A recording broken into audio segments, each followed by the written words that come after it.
I'm Ryan. And I'm Steve, and you are experiencing 60 Second Home, the guitar buying, selling, trading, modding, fixing, breaking, reviewing, playing podcast. When we say experiencing, I feel like it's like the podcast is being thrusted upon them. I feel like the podcast is like happening to them. No, I feel like you're saying they're experiencing symptoms of something. It's an illness. What you're going through right now is very common. It's called 60 cycle hum. Don't worry, it'll be over in about an hour. What's new, Ryan? What's new? I don't think I have anything new. Wow, that's a rarity, man. You usually have something new. I mean, I messed around with this guy a little bit today. Oh, yeah. The Game Changer Plus pedal. Maybe it was successful. I don't know. I recorded like an unboxing video and like first impressions messing around with it. It was like about 40 minutes of footage, so I don't know if any of it's good. I feel like I was playing pretty bad in it, so I don't know if I'll even publish it. If I do, then you've already seen it maybe, and if not, I'll do some actual good coverage of this pedal because it's actually a bunch of fun. Was that the one you were messing around with and then your guitar broke, or was that the G4? That was the G4. When Okay. the guitar didn't break, a string broke. I broke a low E string, chugging on that thing. But you got to play around with this thing a little bit. Yeah. Earlier tonight. What did you think? I thought it was a lot of fun. It's a substantial pedal. My actual comment was, wow, this pedal makes it seem like I actually know how to play guitar. No, it's really fun though. You can do some like really cool layering things. It's almost like a lazy version of trying to like layer notes with the delay pedal. Yeah. But it's kind of like the freeze concept. Yeah. But you can like more subtle. You can like layer. Like Yeah. I think that's the thing that's cool is like how easy it is to layer because it has those like you can extend the tail, you can extend the sustain. So once you let it go, the note kind of rings out, and so if you play another quick note, The case and is just hit it again, ridiculous on this thing too. now you've generated two notes at different times that can be on completely different parts of the fretboard. Or like you could change effects and like layer a bunch of effects. Yeah. I was messing around with the effects loop on it. You can apply whatever effects you want to the sustained trail that this thing makes. It's wild. Yeah. It's a wild pedal. Good job, Game Changer. This was their first pedal that they ever came out with. Can you believe that? No, it was like up for Gear of the Year, I think, a couple years ago on Guitar Nerds, the world's #2 guitar podcast. Well, at least not the number one. We're the world's #6 guitar podcast. So what's new with you, Steve? I bought a Digitech SDRUM. The SDRUM. I'm not. Is it the SDRUM or is it the SDRUM? It's this drum. I think it is supposed to be the Strum. The strum. The Because it's supposed to be like strum, but with drum. Yeah. So it's kind of like it was the sort of the successor to the Trio, but not. Totally different concept than the Trio. Kind of a different concept, yeah. Well, the Trio has like the strum-a-beat thing, right? Doesn't it have that? But not as like it senses your playing speed. right. Well, the S do you know what the S-drum does? the S drum is the drum machine, but you can like set the bass, like you can set the kick drum with like one string, Right. and I think the snare. Well, I with think it's more another like string. regions, like the low Right. strings will represent one thing. Right. And the Well, high but strings like will when people represent were talking another. about, they would say like, "Oh, I used like the low E string for like this drum, and the high or and like the G string for the other drum." I'm just trying to imagine how you're going to use it. Like, I was thinking I was just gonna use it like as like a practice thing. oh, just for fun. Yeah. But I don't think it doesn't like loop the drums. It doesn't make a drum beat for you. You're making the drum beat. Right. But I'm saying like so Maybe I it can does, make a though? drum beat and then the drum beat's going and then I play on top of it. Is that how it works? I don't know. That was the impression I had. Maybe I'm wrong. Anyway, I got it for a super good price. And I got the Digitech You did Pro Audio Star? F3SX whatever, the 3-button foot switch. Mm-hmm. I got one of those. Both of I've them were got open. one of those over there on the shelf. Both of those were open box, so it was like $76, I think, for both of them together. Yeah, Damn, dude, they're just clearing that DOD stuff out. yeah. So I don't know when it's gonna How are you arrive. liking 'cause it's your- Pro Audio Star? How are you liking your rubberneck? I like it. he likes it. It's really good. I really wanted to get. I brought it with us to the with me to the NAMM house, and people were like really stoked on it. I really want to get one of the feedback ones, the freak out. Oh, the freak out. But it's hard for me to justify buying stuff right now. That one I need to sell stuff to make that room. I haven't seen that one go on like the deep discount yet. Yeah, it seems like it's still sitting at like 100 or something. Yeah. If I can get one, oh man, I don't want to jinx it, but if I saw them up for 50, I would have a tough time saying no to them. Maybe it'll get to that point eventually. They've been trying to get rid of all that stuff, which is depressing. Yeah. In a lot of ways. Well, I heard the SDRUM like didn't sell super well. I don't think people really got it. So I figure out like that price. Oh, there's a ton of them on. I was like thinking like, oh, well, if I don't like it, like I'll just sell it because I'm getting it so cheap. I looked on Reverb and there's like 20 of them on Reverb. Oh, really? So I don't know if the market is slow, but even like the prices are like so Pro low Audio on it. Star is just like DOD's not gonna like enforce any kind of map pricing right now, so let's just go crazy. Oh, I don't know. Maybe. I mean, that's definitely a possibility. They could be supplied with fresh stuff right now. Who knows? Like DOD could still be manufacturing stuff. They're just not enforcing anything. Yeah, I don't know how they're getting the prices on some of the stuff because that's the same way I got the rubberneck. The rubberneck everywhere else. Like a lot of places had the rubberneck down to 150, and then Pro Audio Star dropped it down to 100. And I think that one. That's a lot of delay. I think that one was. So the SDRUM, the Sdrum that I got is going to be open box. Same thing with the flip switch. They're supposed to both be open box. So that's why it's like an open face sandwich. You just have to put it together yourself. Yeah. You want to jump into the first ad? It's a neat piece. Yeah. Our last episode was so freaking long because of Ryan Adams. I hate him now because of what he did to us. I mean, it's not as bad as what he did to other people, but let's make this. That's awful, Let's man. make this episode a lot shorter than that. This first ad was sent in by the Inboxer. It is a Blast Colt. I mean, due process, right? Blast Colt. Dude process. I've never heard of this brand before. It's a Blast Colt 32. It's I'm loving it. Medium scale, 32-inch solid body base featuring a Firebird-esque body, bolt-on neck, and an active pickup and EQ system with an individual pickup per string, made in the USA. It's made in the USA, but this is for sale in Australia. You think that these are Gabriel Tenorio strings on there? No. All right. I don't know. They got those silk wraps. Are they the only ones that do the blue silk? I don't know. I've never seen it on anything else. Does Gabrielle use colored ball ends? Oh, I don't know. Probably not. It could be, but I mean, I don't know who uses blue. Who else uses? I don't know if he's the only one. Let's not worry about it. Let's talk about this bass. It's like a Telecaster style bass shape. Mm-hmm. Like a guitar shape, like a Telecaster. Yes. But then it has that cutaway on the top of the body with like that center stripe that's raised like a Firebird, like it mentions. The detail that really sticks out to me that I think is fantastic. Like, I want to see this on a bunch of other guitars now. Is that there's no text on the front of the headstock. It's printed on the side of the headstock. So only someone who's like underneath the bass, and I'm assuming it's printed on the other side, the person holding the bass can see the actual name, and then there's just like a logo on the headstock instead of any sort of print. I think it's a really classy look. I'd love to see that on some other brands' guitars and basses. I don't know anything about this brand. I've never heard of them either. Do you think they only make basses? I feel like if they made guitars, I would have heard of them.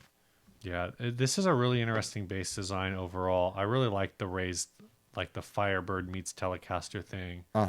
The access from the back for those pickups, it looks cool. It's probably really weird inside of it. I remember talking about those single string pickups like early days of the show, like probably in the first like 50 episodes or something like that. Yeah, because they look super cool, and you were talking about like putting it like just one of them like under like putting it on, like doing the local H thing with it. Like putting like one of those underneath. And then have it go to like a separate output. Yeah. Yeah. It sounds like these might be D'Addario slow wound strings, which are discontinued. I'm not exactly sure what they are. Like They do have the colored ball means. ends. Yeah. I mean, we're checking the balls right now.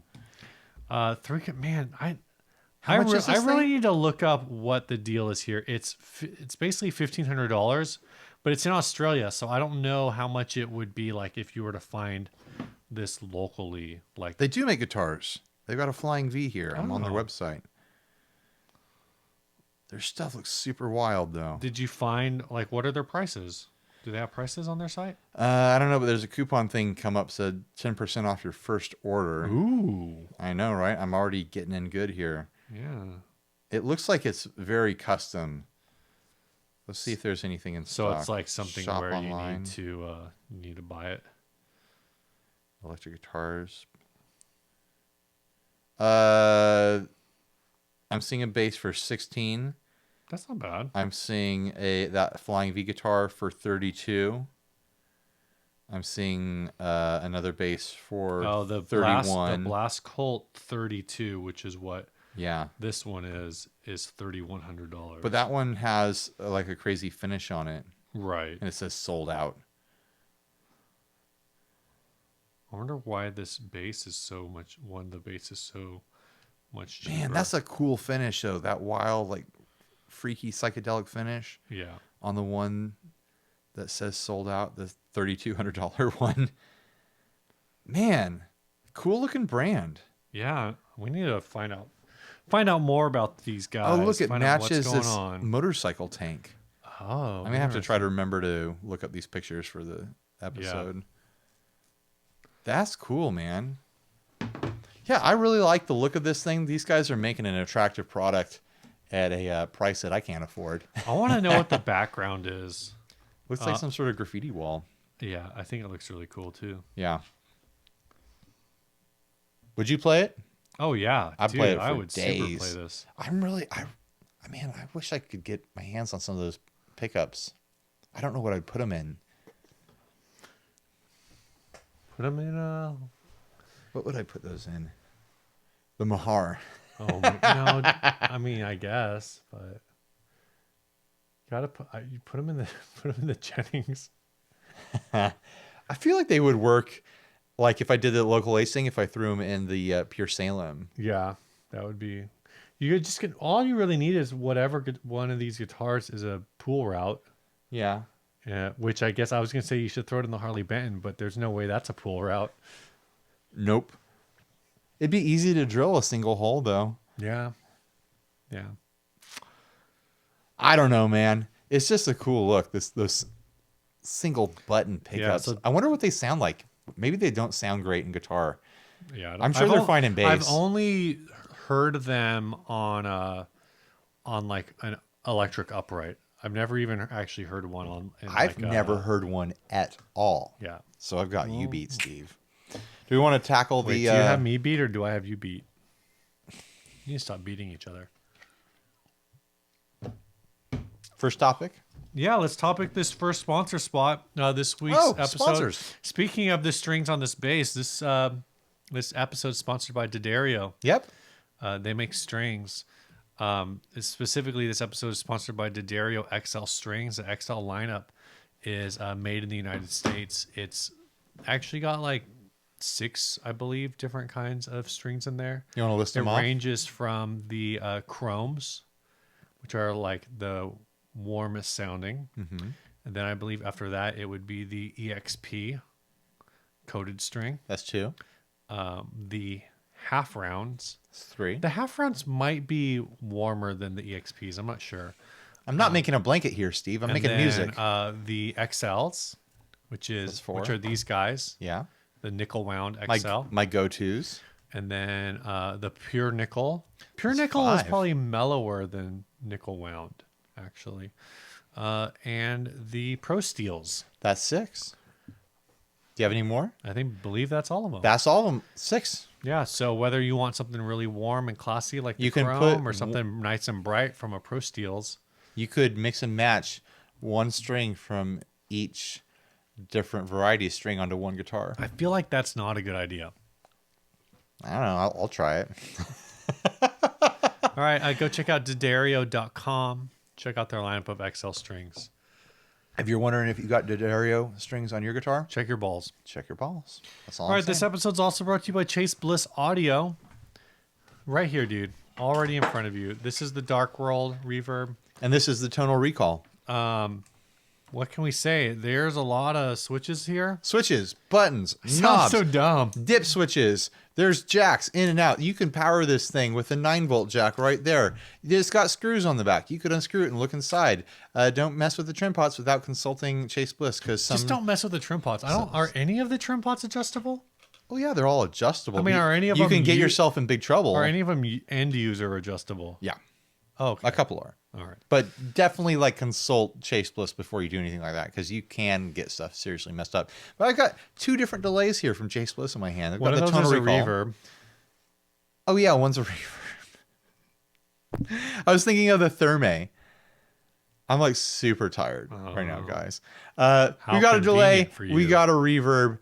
They're awesome. I use them all the time. That's why they're sitting out, because I mix them into my demo rigs when I do stuff, and I mix them in and out of my boards all the time. Chase Bliss pedals. They make pedals that are more creative than you are. Let's move on to the topic, Steve. Yeah. Wait, did you say ChasePlusAudio.com? ChaseBlissAudio.com. This first topic was sent in by, I think, somebody, Adam Dolhanic. And, I've got the screen grabber right here. Yeah, Adam Dolhanic. and he says... Do you want me to read it? Yeah, why not? What would it take to get you, the hosts, to go digital, Kemper, Helix, Fractal, etc.? So we discussed that we already kind of have gone digital. Yeah. We just aren't using those style of digital units, Kempers and Helixes and things like that. And I think that's really our answer, is that we've already gone. We've just gone to a hybrid. Yeah, I mean, which I guess neither of us are using digital multis like that. Right. But yeah, you're using the NuX Solid Studio Yeah. as your so at As least my amp. for interfacing, we're using digital, and I'm using currently the Palmer Pocket Amp, which I think is digital. If it's not digital, it's at least even if it's analog, I feel like you could argue that it's effectively I'm using emulation. Well, you could argue that everyone is playing digital guitar for using her digits. I got a question for you. Yes. Okay. I'm ashamed of that joke. So I watched the music video for Weezer's new album. The Teal album is all covers. Okay. It's the one that has Africa. Okay. And then they do a cover of Aha's Take on Me. Okay. The music video stars the band Calpurnia, which is the band that Finn Wolfhard from Stranger Things is in. I listened to his band. It sounded good. Yeah, they're super good. And Isla Tesler Mabe is a Music Man endorsee, and she's actually in the Fender Acoustasonic. She does one of the Acoustasonic demos, so super legit guitar player. But in that video, I had this conversation with my wife this morning. In that video, she plays a Casio DG-20. Okay. I'm waiting to see where this goes. And Steve is taking me on a journey. the question right that now. I have for you is, when you see somebody playing, do you a Casio DG-20 in a music video? Do you see that and you think? Let me rephrase this. You know what a Casio DG-20? I don't even have to tell you. I can just say Casio DG-20. I was already thinking about one. Do you know what that is? Yeah, it's like a digital keyboard sort of thing. Well, it's a guitar. Oh, It's that yeah. black digital guitar with that the Casio, plastic Casio strings. made back Yeah, in the day with yeah, the plastic strings, right? So she's playing one of those. Okay. And I would told Melissa that I think the average music I video... didn't know what it was until you explained it, and then I knew exactly what it was. I told my wife that I think My wife. that the average music video watcher sees that and thinks that it's not a real guitar. I could see that. They probably think it's like a Guitar Hero controller or something like Yeah. that. And I said, You could debate that it's not a real guitar too, though. It's a controller. sure. And what I said then was that I feel like it's a shame that I wouldn't say the most talented member of the band, because that's like weighing, you can't really compare like drum, like Right. you can't compare instruments to each other necessarily, but at least like a super talented musician is being undermined by the fact that they're playing something that most people won't understand is a real musical instrument. I don't think if she's using it. She is. She plays all of like so all the da da da da da da da da da da. She plays all that on Sure. the DG-20. So she's playing those as guitar parts, But with the synth but sound. it's making the synth sound. Right. And like I was just like I was watching it and trying to figure out like I wonder if people see that and they realize like that she's actually playing that. Like this isn't a music video trick where somebody is playing It's something not a that prop. looks. It's not a prop. Right. Like this is a like that. And this leads into playing digital stuff. No, this is just a thing I want to talk about. This is a side tangent. This is an aside. I was kept waiting for it to circle back. Well, we're talking about playing digital, and then I thought of that. That's the only connection. It's the word digital. I keep thinking of the orgy song. Dreams in digital, digital, cause it's better than nothing. Now that control is So gone. what would it take, Steve, for you to go full digital? Money. That's it. Like someone to pay you, or for you to pay for the products to do it? I mean, I think it's a column A, column B. Like I'm actually really interested in the Line 6 HX Stomp. I think it's a really cool product, and when I've played through it, it's been pretty cool, and I've heard that you can pretty much get any kind of bass thing for it. Well, here's the thing with that. It's like you don't have to like commit to using that as your full system. Like I mentioned earlier, like we're both like doing like this hybrid thing. We're doing digital and analog. I think that's where it's going. Like I could totally see Kemper coming out with something that sized and be like, "Oh, this is my Kemper on my board." Right. I don't need the full head thing anymore. Or like, Fractal or whatever. I'm sure, doesn't Fractal already have one? I think Fractal basically has done some things like that. But it's like, why do we need to choose? Porque no los dos. Sure. Well, and I don't know if like by digital, they mean, obviously there's some room for interpretation here. A lot of the boards that I've seen people putting HX Stomps on, they're using it for the amp and cab simulation. Right. Maybe they're doing maybe their reverb or something on it. So it's basically like a pedal that's maybe like a 2 or 3 space pedal, and they're definitely like maximizing that. Right. In your case, like you could probably knock out like the Solid Studio and the Atlantic with the HX Stomp. Oh, totally. Like size wise. Oh, it would be smaller. And so, I think my limitation is just like, if I was really super rich, like I would just get one. Well, really, if I was really super rich, I would pay a team of people to haul, 4 dumbles to church every Sunday. I would play bass through a dumble. And you'd set 3 of them on fire. I would play bass through a guitar dumble. Just rip the speakers to shreds. Yeah, I think it's not even like, I think that's where we are now, where it's not even something worth discussing. You either need it and you use it, or you have a use for it and it becomes part of your rig, or you don't. Like, it's not, I think the technology has hit the place where it's not a compromise anymore. It's just what's available alongside of everything else that's available. Yeah. And you pick and choose based on like what you need. Like the sound quality isn't really an issue anymore.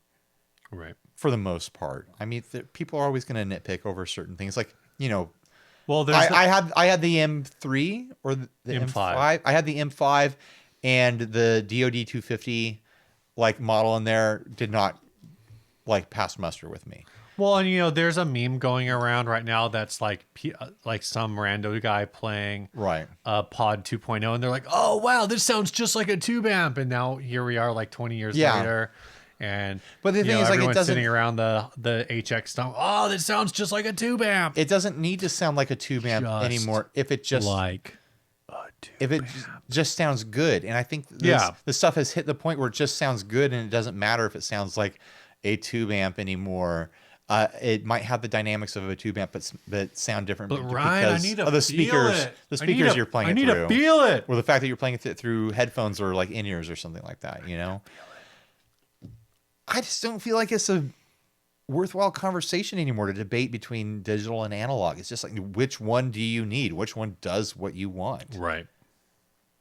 That's really all it comes down to. I love my analog pedals. I love my digital stuff that I have. Like, I don't know if they complete different tasks. I don't know if I could go all digital multi, partially because I'm lazy, partially because I love the pedals that I have.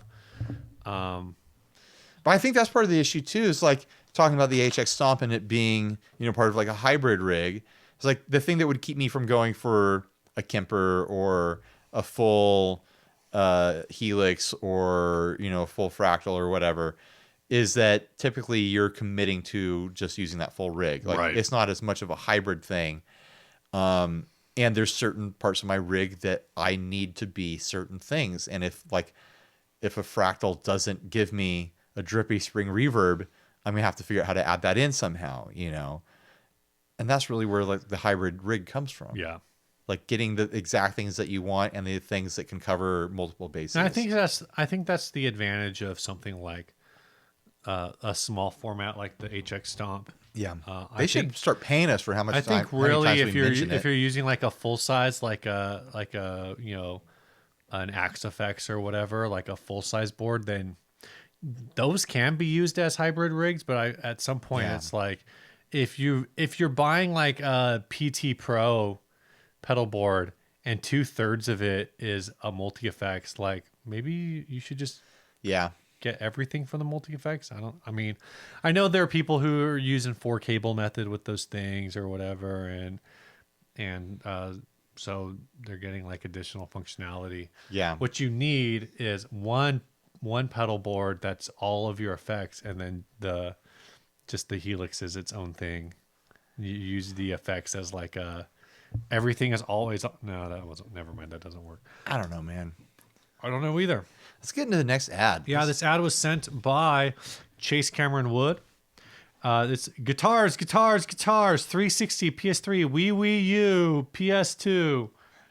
$250. Have so many guitars I need to get rid of. I am open to offers. Must take all of it. I'm unsure what all goes to which, but the possibilities seem endless, lol. The boxes contain guitars as well. I have some huge totes and containers you can have as well to move it all. Very motivated to sell.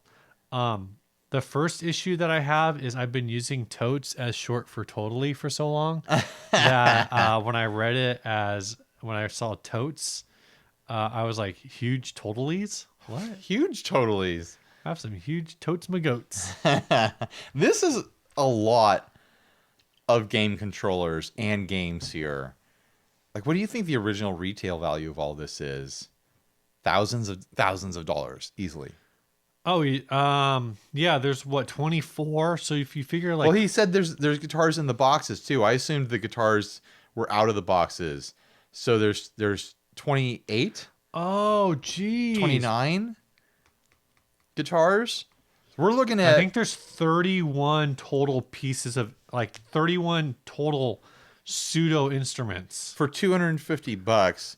So you're getting in like $6 or $7 per instrument per game. It looks like there's 13 game boxes. So like 13 games and 29 instruments. One is the keytar. One is the turntable. I was going to say the record player.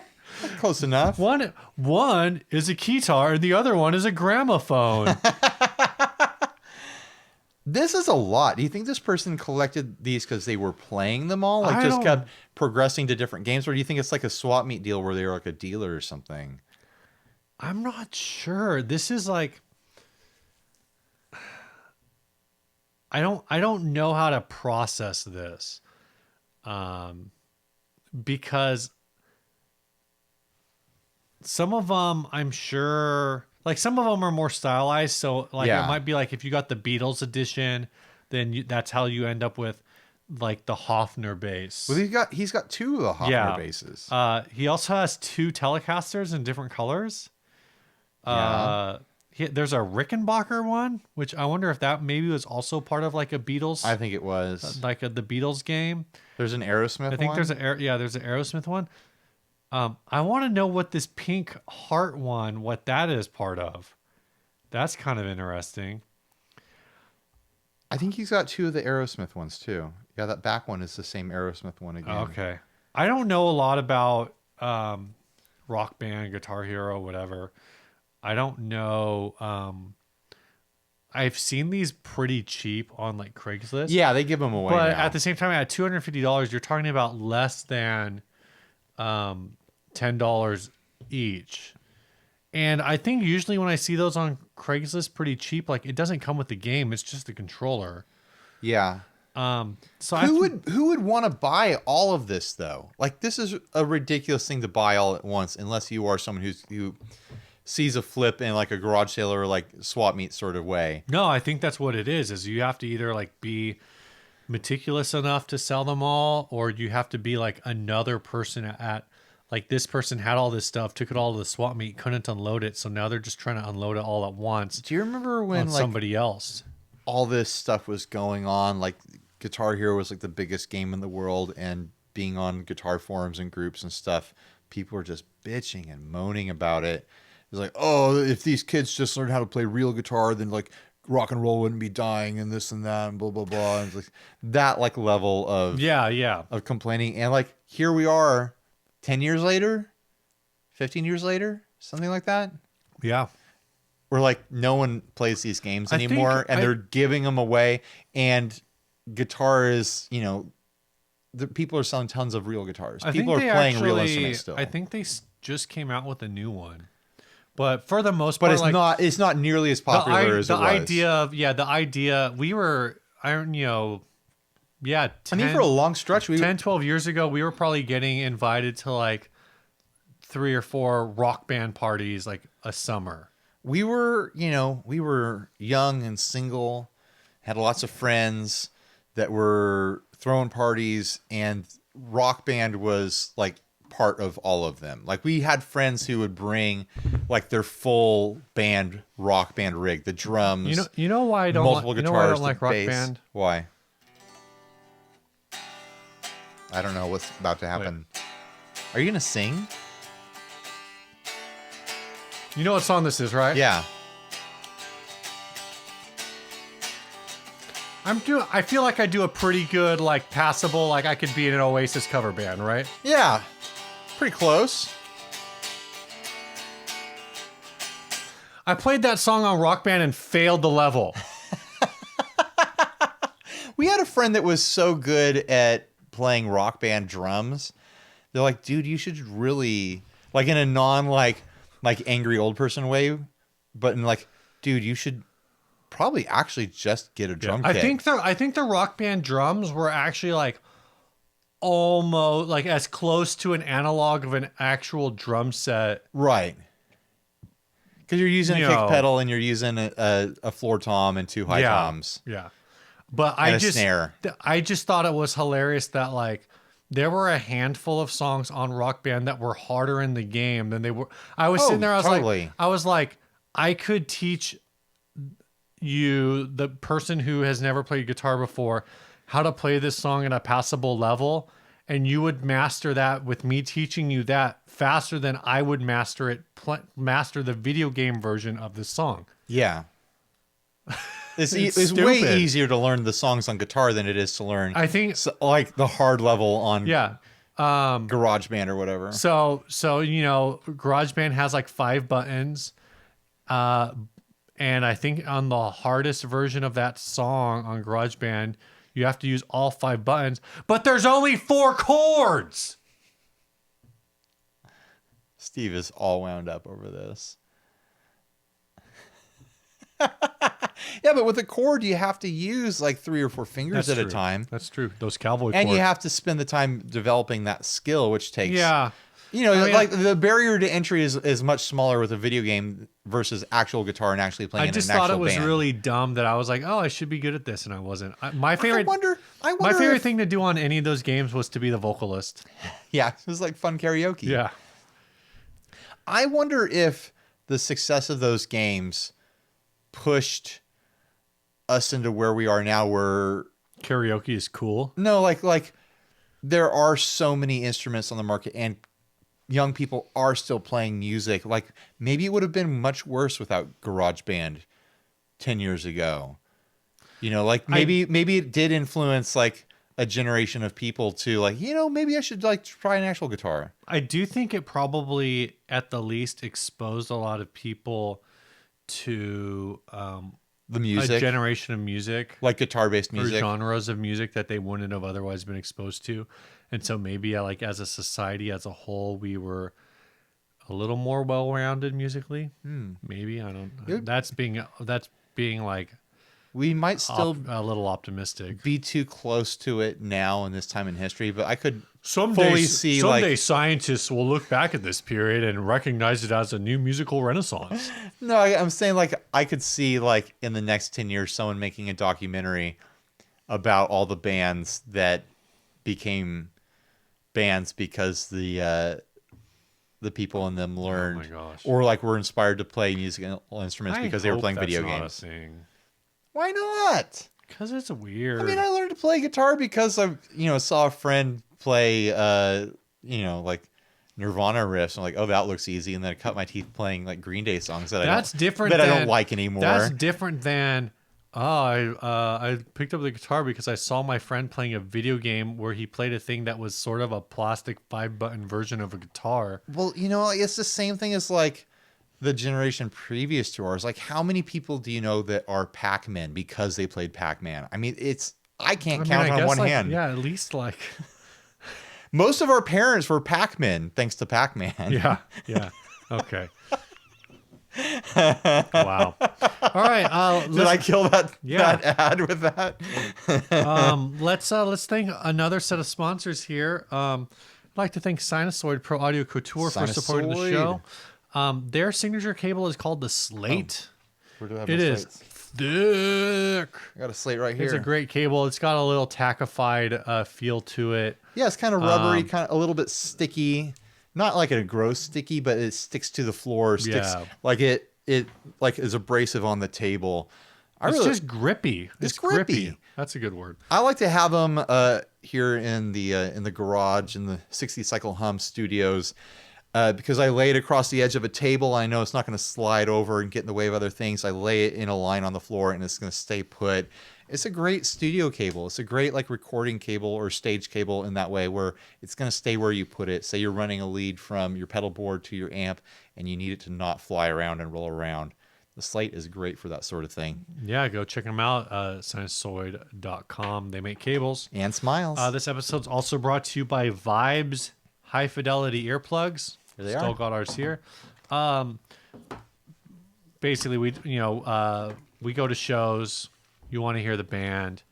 You don't want to lose your hearing. That's where these come in. A high fidelity earplug gives you the right amount of noise reduction. These come with 3 different tips, so you can find the size that's right for you. I like the little tip. It comes with these like cool little carrying cases that are like slip in your pocket nice and easy. I will say that I like these way better than like the metal pill bottle screw top ones. Yeah. They're so hard to get open. Yeah. And like there's just a pain in the butt. Like this thing, you stick it in your pocket, it pops open for sure and closes lickety split. And that's just going to fit in your pocket really nice. They're a little more expensive than a foam earplug, but they're going to protect your hearing way better. They're going to give you a better listening experience. Listen, guys, don't dick around with foam earplugs anymore.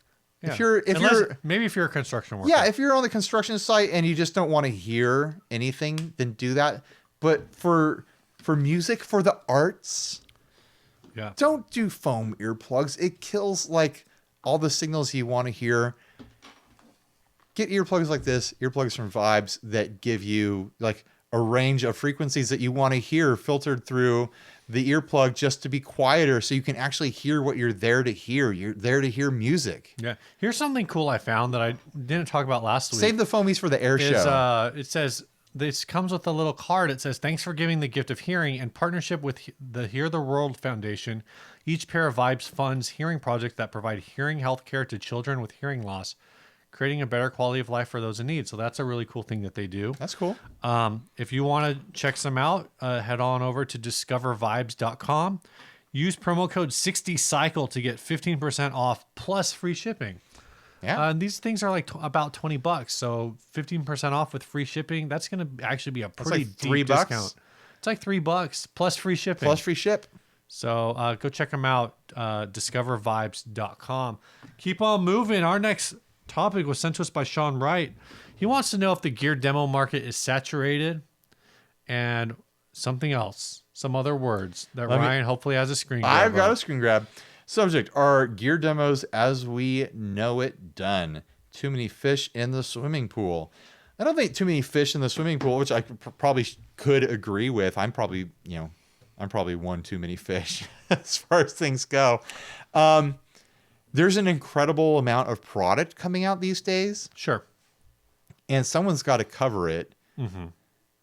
And not every channel can like legitimately cover everything that comes out. So there's got to be multiple channels. I'm not going to say, I don't think anyone say that like we only need one channel or something like that. Well, I saw this the other day and somebody basically said that like now in the days of, I feel attacked. I need to defend my existence. In the digital camera era, in the iPhone X era, right? Like everyone and their mom thinks that they can be a YouTuber.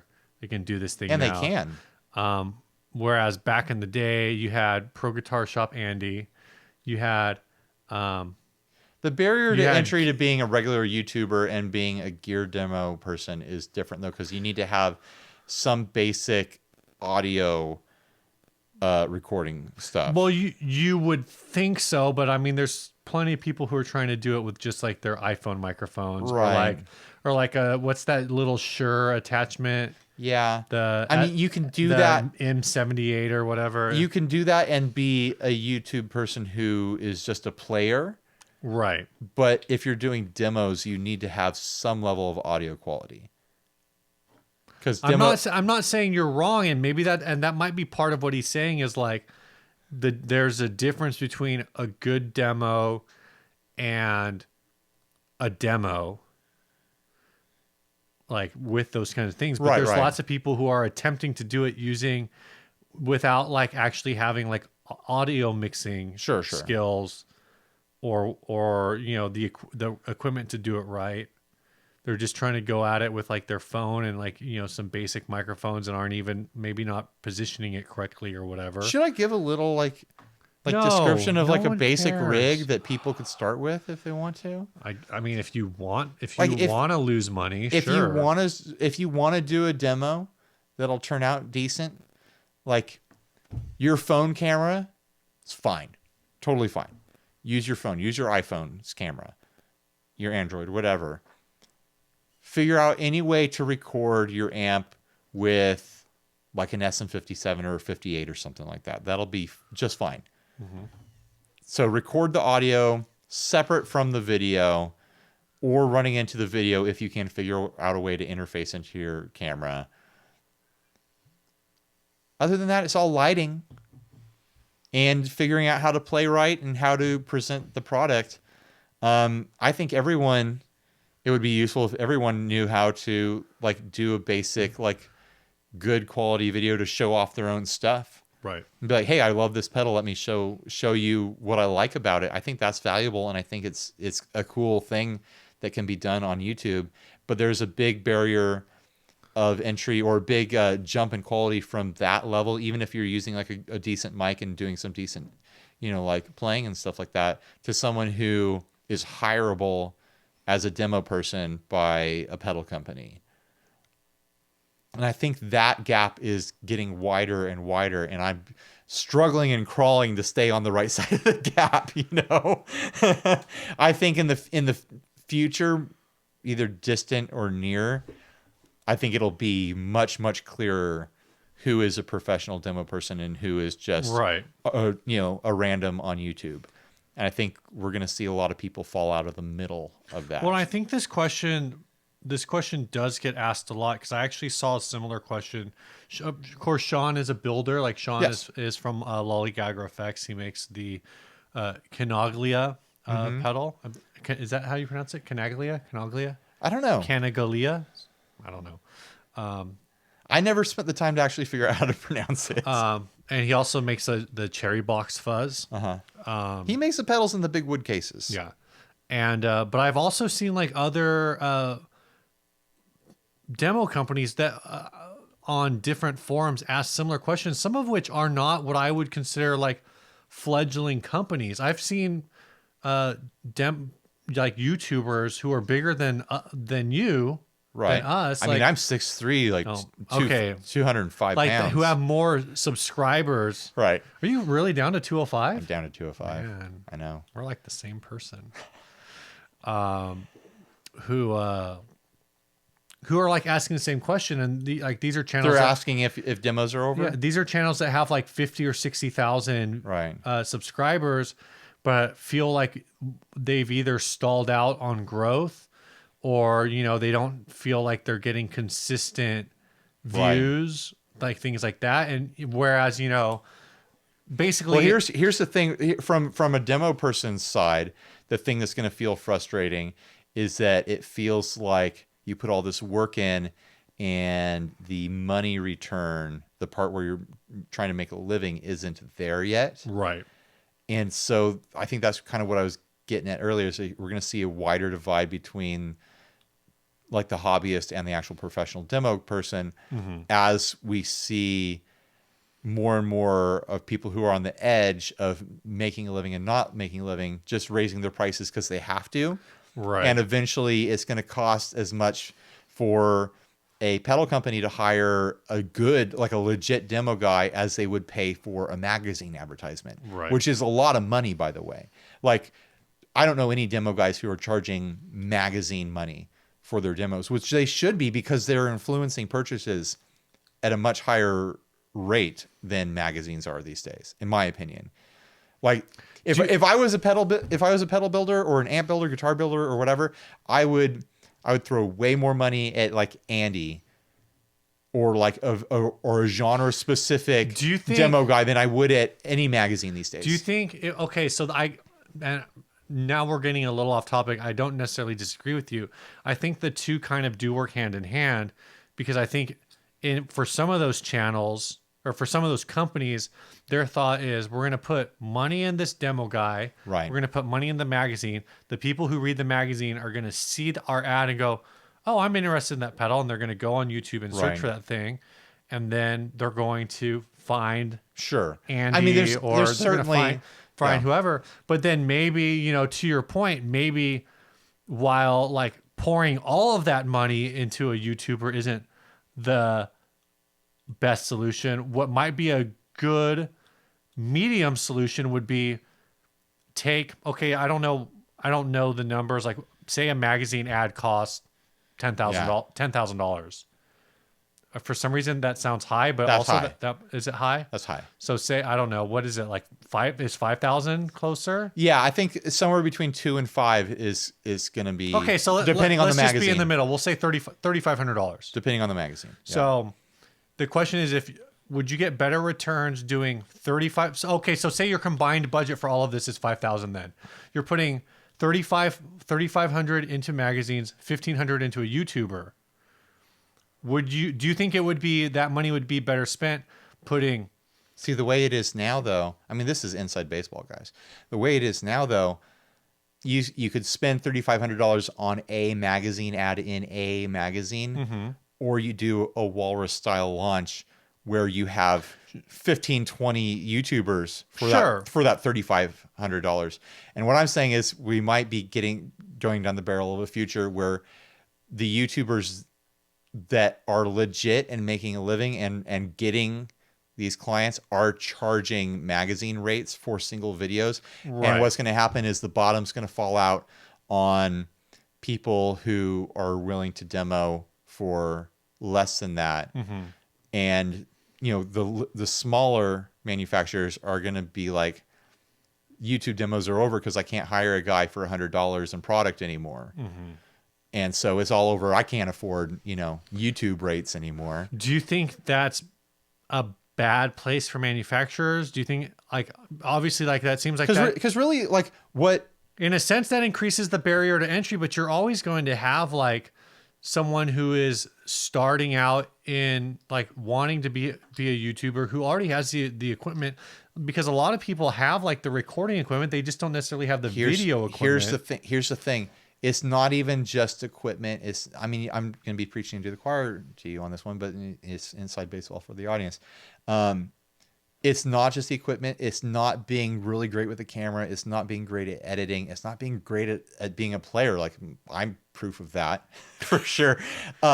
It's all audience size and quality. Sure. That's 100% of it is well, not 100%. It's like 95% of it is growing the audience that the manufacturer wants to market to. Mm-hmm. And that is the backbreaking work with this stuff. Like, I'm 4 years deep into this and we've got 30K. Mm-hmm. That's not a lot compared to a lot of channels out there, but it's a lot more than a ton of channels. Well, out there. so I think that's like again, like the guy who was asking if YouTube is stalled out or if it's completely saturated is saying, like, he's hit like 50K or whatever, and he thinks his growth is slowing down, and it's kind of like, well, we're talking about a hypothetical YouTuber. No, I'm talking about an actual YouTuber. Okay. Like, who, like, this was a thing I was reading. So back to what I was saying before, though, is safe. You have this situation where it's $3,500 for a magazine and like $1,500 for a YouTuber. Do you think the end user, the manufacturer, would be better spent like doing like say they just want what's best for them, the brand, right? Say, so they're gonna hire a YouTuber for $1,500, which, for what it's worth, like, our demo's not $1,500 yet. Our prices are public. You can go find them on our website. But I think $1,500. I've heard some of the bigger channels throw out numbers between $1,000 and $2,000 a video. I mean, there's a very small few that can come. No, yeah. I'm saying, like, those are top at shelf. that rate, you're talking about like the best of the best guys as far as audience size goes. The point is, do you think like say Walrus or whatever, and they're worth every penny, they would hire somebody at like $1,500, and then instead of putting $3,500 into a magazine, would they be better spent just putting like $500 into Facebook and Instagram? Sure. And so, or maybe they put $500 on Facebook, $500 on Instagram, and they use that money to promote the YouTuber's video. The video that they hired. They have the video that they hired, and now they've spent $2,500 instead of $5,000. Yeah, because it's all about getting impressions in people's face, like getting them to see the product, getting them to see the brand, and it's like one of those things, like you get people to see a brand 3 times and then they never forget it, sort of idea. So yeah, that I think that's the new media way of doing things. I don't know about you. I used to pick up the magazines from NAMM that are out on like the free shelves and take them home and then never read them. And we care about this stuff. We love guitar stuff. I'm not motivated to sit down with a magazine and read it, let alone like look through the ads anymore, because it's all on the internet now. I'm not going to say the magazines weren't there at NAMM this year, but if they were, I didn't see them. I definitely didn't think about them. And we spend all day talking guitar culture with people online. When was the last time anyone was like, oh, check out this article I read in a magazine? Right. There's a handful of niche specific, but I guess maybe but they're non-gear magazines that do get conversations going. But you're right. People aren't saying like, oh, you got to see this. You got to see this article in such and such magazine. Maybe YouTube demo people will never fetch that kind of money because there's so many of them, and that's part of the issue. But like, I can't imagine magazines continuing to charge the rates that they do now, and these companies are going to start diversifying their budgets as like magazines fall away and aren't delivering returns anymore. Right. I don't know. It's a complicated thing. Like it's a really we'll see what happens sort of scenario. I like I said, I'm hoping to scramble to be on the side of the demo guys that, make some kind of living, or, at least their time is justified by what they can charge. It's an interesting industry. It's a unique dynamic that you don't see in a bunch of other areas on YouTube. Like even the top channels for demos on YouTube, like pale in comparison to like general entertainment channels that are on YouTube. Yeah. But because we're so niche and we're advertising things that do sell and people buy because of the work that we're doing, like we command a certain amount of fees. Yeah, for the guitar channels that are the biggest that I've seen are either doing lessons or they're doing like musical comedy. Yeah. Or like some kind of like thing like that. They're not demo channels. Right. If they're doing a demo, it's because it's for like a single product. And we might see more of the bigger demo channels going more that direction to get more audience. Like, don't be surprised if you see some guy who, is a really amazing player and you've been following him for years because of his in-depth like pedal demos or amp reviews or anything like that. Don't be surprised if that guy starts trying to tell jokes. Starts doing jokes and starts doing top 10 lists and starts doing like, oh, what's going on with this bad drummer at a gig? Like Tosh.0 level, like internet review stuff. Because that's Are you just prefacing this because this is going to be your 2019 This deal? is my new plan, guys. I'm doing top 10 lists. I'm doing bottom 10 lists. We've talked about doing top and bottom lists for like years. We've never talked about doing bottom lists. I just came up with that top list. just now. Only top lists, fine. I mean, there's stuff like every now and then I do something that's kind of tongue in cheek and like, can you believe I'm talking about this dumb thing? And people like scream at me that I'm doing clickbait. I'm like, well, look at the click count. It worked. Yeah. Like I don't have the interest in doing this stuff all the time, but when I do, it works. So legitimately, like it is interesting because our channel is on YouTube is primarily known as a demo channel. Yeah. And well, I'm trying to transition it into being more of like a show, right? With a podcast and video. with the podcast, and there it is transitioning into being more of a show. But you think about again, like the same kind of channels I was talking about that are very large. Yeah. Some of those channels get like 500,000 views on a clickbait video because all it is the personality trash talking something that happened. We're pretty much talking about Steve Terryberry right now. I don't want to give that guy more. Yeah, seriously, don't go watch his stuff. He's awful. I find myself hate watching that channel, and then I am filled with self-loathing. Knowing that I gave a click. I curiosity watched one, and then I hate watched 3, and I was like, I never need to watch one of these ever again. Yeah. Someone's gonna tag him in this now, and he's gonna be like, I don't care about those guys. Maybe he'll hate watch one of your demos and make fun of you and be like, if he was, this is what it would be like. Oh, here's Ryan. This is what his demo of that product should have sounded like. Look, I'm wearing a blonde wig because I'm Ryan. That's going to be what the video looks like. All right. I'm in trouble now. I hope he does it. Steve, if you're watching, please make fun of me. I'd love it. I'd love the attention. All right. This last data was sent by Tim Worley. This is an Epiphone Les Paul pick guitar body. If I was Steve Terryberry, I wouldn't watch anyone else's YouTube. I'd just count my money all day. Yeah, right. Hundreds of dollars he must be making. He has like 1.1 million subs.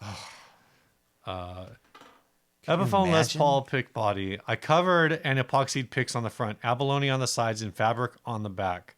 Seymour Duncan pickups. Very interesting. I do think the top of this guitar looks interesting. I wish we had pictures of the back and sides, but... Fabric on the back sounds awful. Yeah. And abalone on the sides, if it's anything like his pick job on the front, then I can't imagine the abalone is going to look really great. This was off of Let Go, which I think only allows you one picture per ad.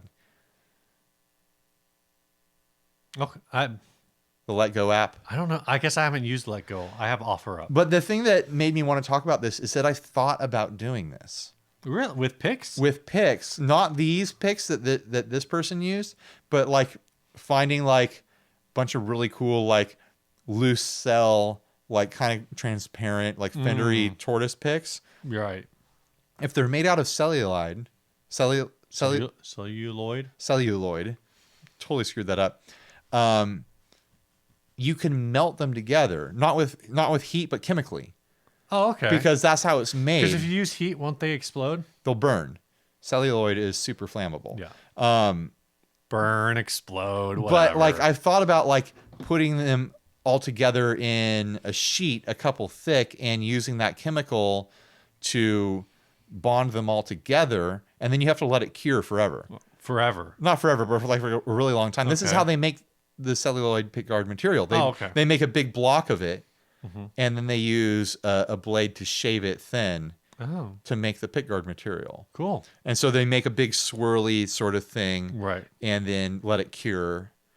And to get to that point, they're mixing together, different cubes and different bricks of stuff.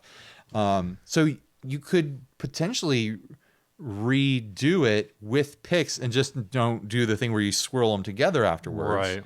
Just let them sit and kind of bond together and then let it cure. Interesting. And then like cut a pick guard out of it or do a guitar top with it or something like that. I don't think this person did it that way. It looks like, he said he epoxied it. Yeah. That's why it looks all lumpy and Say, garbage. even like this execution, I don't hate. It's not terrible. If he would have taken like more time to like, if this was like a wet sand, like an even wet sanded top, it would look really cool. Yeah. And I guess in that case, you wouldn't be able to use epoxy. You'd have to use an actual like lacquer. But he could have sanded it where like the epoxy that's over the picks gets completely worn away and it's just raw pick. And then, like you said, apply a lacquer over it to get a nice shine to it. I just don't think the combination of colors is attractive here. It's a confetti thing with a bunch of different colors. It's just random. I'd like to see something more artful where you're like combining like the same color of celluloid or a couple colors. You want a mosaic. Yeah, kind of a mosaic. Yeah. You want like a religious depiction. Well, what I really want is just those big fat cells from vintage pick guards that are the vintage tortoise. Yeah. Those are made from actual tortoise. No. At some point they were. If you go back not on electric guitars. I'm sure you could find actual tortoise pick guards on on like acoustic old stuff, arch tops, and whatever. Yeah. But I don't think it ever was on electrics. I think that was already going out of fashion, and plastics were the big deal. Yeah. You know what I forgot to talk about last week? What did you forget to talk about, Steve? I forgot to talk about Patreon. Uh-oh. No, you didn't forget. You did. Well, I talked about Patreon. What I didn't talk about is the fact that our goal for 2019 is to get 100 supporters on Patreon. And when we do that, I'm going to read the names of our entire Patreon list on the mic. But this week, I'd like to thank Matt Tobin for joining and supporting us at the $1 level. I love these $1. And Beto Rodriguez for joining and supporting us at the $10 level. Oh. So thanks, guys. At the $10 level, you get to join the Inner Circle, which is our backstage group. You get input on things like today, Ryan dropped in the Google Drive graphic pack and said, "Hey guys, what things do you think we should talk about tonight for By our graphic ads?" pack, he means the Google Drive folder that had all the potential ads for the past 2 episodes. Yeah. Which was, those folders are typically like jam-packed full. Like we only cover 3 ads per episode, but there's usually like 15, 20 ads in there. Yeah. You also, every time we do a run of the 50/50, you get your first dibs on that. And when you buy your first one, you get it at a deep discount. Deep. I cannot guarantee the frequency of those. In fact, we may never make another run of those ever again. I don't know. The last run sold out in one day. I think that's the fastest we've ever had a run sell out. I mean, it was only 19 of them, but that's a lot of pedals, guys. In one day. I think we're going to make another run. Probably. Sometime in the future. So there's also, I've got some swag packs. I got a bunch of swag packs I need to ship out. It's actually waiting until I ship out the 50/50. So if you guys are if you are one of the people waiting on a swag pack, it may have already shipped. Maybe if you're lucky. I have a feeling this is going to be a busy weekend and I'm not going to get to it. But by the time that was last weekend. That was 2 weekends ago. When this episode airs, people will already have their 50/50s in hand. Hopefully. They will, Steve. You're gonna do it, Steve. Well, maybe not the internet. The international. Ship. The internationals might not have it. You're gonna ship. The internationals have to wait on 50s, customs. Steve. I cannot guarantee ship times for international buyers. That's the way mail works, Ryan. You don't ship things the way I do. Ship You the don't- pedals. You don't Steve. know about international shipping. It's $23.50. It's not $7.10 like everything else. All right. So anyway, patreon.com/60cyclehum. Give us $1 or $10 or $100, whatever. If half the people who listen to this show subscribe, pledged $1, I'd be making a living just doing the podcast. If everyone who subscribed or listens to the show gave us $1, we would have an episode where all I did was read names for the entire episode, and that would be hilarious. It'd be like cracking the phone book. Oh my gosh, that would be the worst. It would just be an episode where I would print out all the names, and we would just sit here with a bottle of Kirkland Scotch, and it would be I like this plan. names and shots. We're gonna die. I don't know how many names. Maybe we would do a power hour. Get a bunch of cheap beer and power hour through all the names. Tell us about the song, Steve. Let's get out of here. This week's song was sent by Jacob Charbonneau from the band Oklahoma. They're releasing a record in March. We're going to play the song Wrecking Ball from their new album that's coming out in March, which is right around the corner. If you want to check them out, head on over to Instagram. Their Instagram handle is Oklahoma Will Never Leave You. I put it in my earplugs so I can listen to them real loud. Bye. See ya.